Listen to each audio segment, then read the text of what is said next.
Elon మస్క్కి ఎప్స్టీన్కి సంబంధం ఏంటి madam?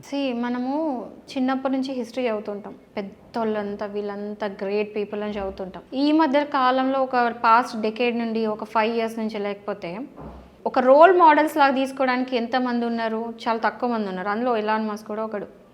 ఎట్లా అంటే బాగా కష్టపడి, అంటే ఆఫ్కోర్స్ బాగా మంచి బ్యాక్గ్రౌండ్ ఉన్నోడే, కానీ ఈ టెస్లా ఇవన్నీ కనిపెట్టిండు, ఆల్ దాట్ స్టఫ్ ఉన్నది కాబట్టి గ్రేట్ పర్సన్, బాగా రిచ్ పర్సన్ అని ఇట్లా మాట్లాడుకుంటాం. ఎందుకంటే ఆంటర్ప్రీనియర్, బిజినెస్ మ్యాన్, గ్రేట్గా రోల్ మోడల్లా మాట్లాడుకుంటాం.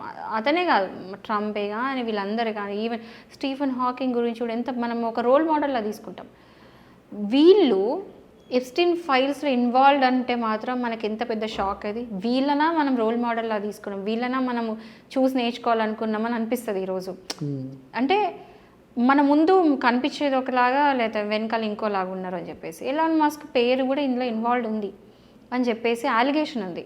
అంటే ఎలాన్ మస్క్ కూడా ఎంక్వైరీ చేసిండు, ఈ ఎప్స్టీన్ ఐలాండ్కి ఎట్లా వెళ్ళాలి అని ఎంక్వైరీ చేసిండు అనేది ఒక అలిగేషన్ ఉంది. అంటే ఆ మెన్షన్ అయితే క్లియర్ ఉంది, ఏదైతే మెయిల్లో ఉందో ఉంది. కానీ యాక్చువల్లీ వెళ్ళలేదు. మేబీ వెళ్తుండే కావచ్చు, తెలియదు.